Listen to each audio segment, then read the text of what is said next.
Ukraine's President Volodymyr Zelensky says he's grateful to the US House of Representatives for passing a $61 billion military aid package for Ukraine following months of delays. The bill contains much-needed ammunition and air defences for Kyiv. President Zelensky said thousands of lives would be saved and that both the Ukraine and the US would emerge stronger. The Kremlin said the bill would cost more lives. Here's our North America correspondent Nomia Iqbal. Well, Regina, after months of political divisions, of delays and dire warnings from President Biden, from members of the Democratic Party, as well as Ukrainian officials, the bill actually passed pretty comfortably through the House of Representatives. The next step is, of course, the Senate.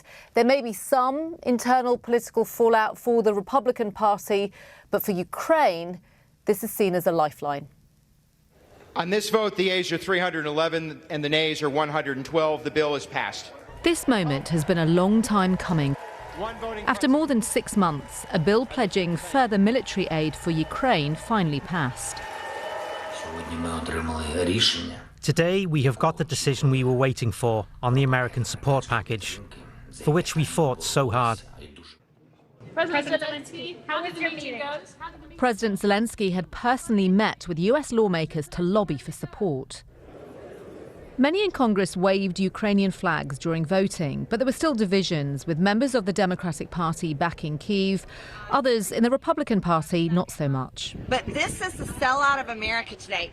When we had members of Congress in there waving the Ukrainian flag on the United States House of Representatives floor, while we're doing nothing to secure our border, I think every American in this country should be furious. But the House Speaker, Republican Mike Johnson, felt differently, essentially putting his job on the line to get the bill approved. It's an old military adage, but we would rather send bullets to the conflict overseas than our own boys, our troops. And I think this is an important moment, an important opportunity to make that decision. Ukraine says it desperately needs help to push back Russian troops. The US is already the largest provider of military and humanitarian aid to Ukraine, sending over $74 billion in the first 2 years of the war. This new bill provides more than $60 billion, including money to replenish stocks. Almost $14 billion will be used to buy advanced weapons and defence articles. The passing of this bill is a major bipartisan moment, something you just don't often see in Washington. The next step is for it to get through the Senate next week, which won't be too difficult because it's Democrat-controlled. President Biden will then sign it into law.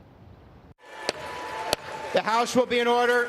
Russia has described this as direct support for terrorist activities, but President Biden said it was important in answering history's call. Officials here say military aid is ready to go, with weapons now expected to reach the battlefield in less than a week. And just on that point, we do understand that there are some weapons, particularly munitions, that are ready to go very soon. They are stored in parts of Europe. And President Biden will want to get this done ASAP. He has been waiting for this moment for some time now. Indeed. And of course, a lot of this was also on the Speaker of the House of Representatives, Mike Johnson, who ended up in the end pushing that vote through after many months where you had a lot of Republicans, not a lot, but you had a significant number of Republicans resisting.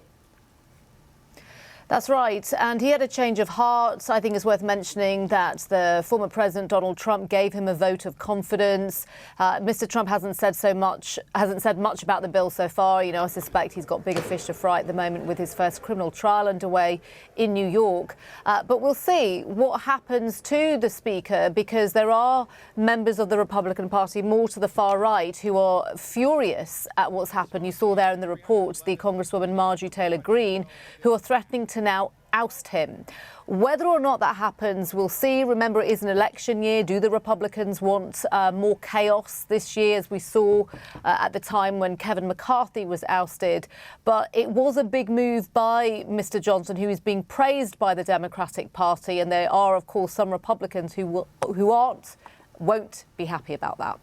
And Nomia, there was a lot going on in Congress overnight, wasn't there, of course? And another development that it's important we discuss is, of course, that ban on TikTok, or the plan. There's certainly not a lot of members of Congress who've been pushing for that social media site TikTok to be banned.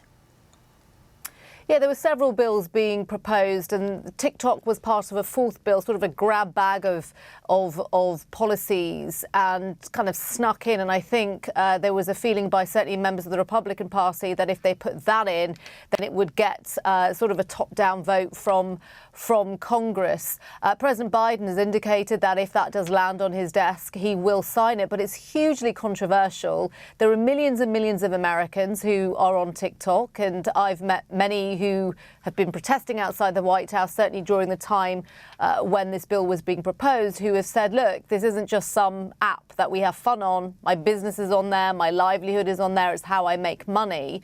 And so they are very angry that this could potentially be banned. It has a few sort of clauses in it, however, the bill. What will happen really, if it does pass, is that President Biden will give TikTok the opportunity to sell off to someone else or be banned. So there will be some stages there, but it is seen as a pretty controversial bill, especially as far as the American public go. And Nomia, before you go, just one more question on that. I mean, this is all in an election year, and the irony might be that you've even seen President Biden join TikTok in recent months.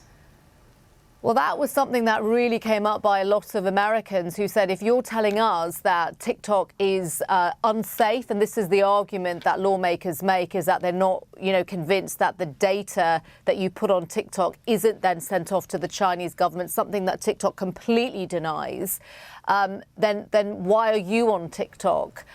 So it is seen as, hugely hypocritical, of course. But we'll see how far that gets. As I say, there are a few stages in that bill, so it might not be that it's outright banned. That's the BBC's Nomia Iqbal there in Washington, D.C., wrapping up developments from Capitol Hill. Now let's speak to the BBC's James Waterhouse, who's live in Kyiv for us. James, the question I want to know is, how much of a game changer is this additional aid going to be? Well, I don't think we'll see a drastic changing of the dynamics on the front line, but it does allow Ukraine to potentially do more than hang on.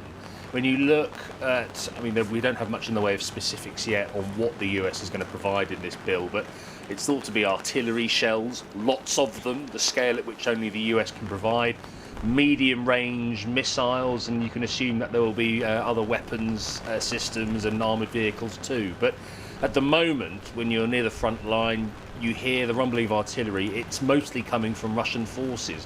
When you look at towns like Chasiv Yar, which are increasingly becoming encircled, it is the Russians who are enjoying air superiority, flying in with their fighter jets and bombers, reasonably unchallenged, because Ukrainian troops have been unable to use air defence systems or launch missiles of their own, even on Russian supply lines. So over the past 6 months, where we've seen this political delay, Russia has just been gaining momentum. And it's interesting when you're here and you see a democratic process 5,000 miles away, it's quite poignant to think about the significance and what is at stake for Ukraine, its very existence, potentially. And you can be sure Vladimir Putin doesn't have to go through the same kind of political rigmarole when he is making decisions on how to continue his invasion. So look, this is an undeniable boost for Ukraine, and it's a big one in a war of late where there have been very few for Kyiv. The question is now is when it will arrive and what difference it will make. But the challenge, I think, with President Zelensky is trying to keep politics out of the fighting, because there is an upcoming US presidential election where continued American support is far from assured. And so the pressure for him will be to try and deliver some kind of tangible goal or success to present back to his Western allies. And James, would you see this funding as a success in terms of the way that President Zelensky's handled things diplomatically, or actually in some ways a failure because it's taken so long? Yes and no. I think President Zelensky's abilities as a diplomat should be, will likely be lauded by historians when you look at how he has allowed his Western allies, shall we say, he sort of walked them down, allowed them to gain in confidence, and we've seen countries like Germany go from mobile hospitals and helmets to Leopard tanks and long-range missiles, which have been used on Russian targets. But I think of late we have seen Ukraine point out a double standard, where Western allies with Russia's invasion have been worried about Vladimir Putin escalating, a country with a huge nuclear arsenal, but have been less afraid, if you like, when it comes to intervention in the Israel-Gaza war. So there are some parallels being created, but I think it always boils down for Ukraine.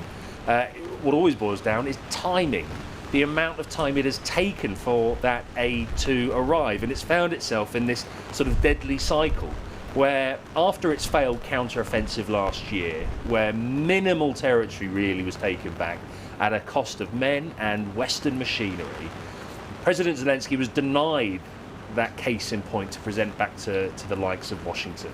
And then that in turn has fed scepticism can win this war. And then you have the war in the Middle East as well. It's become increasingly so. There is as much at stake as there ever was, and this aid will be welcome. OK, James Waterhouse in a rainy Kyiv, thank you very much for sharing your analysis. Apologies for the break-up in the line there, which we think was due to the weather.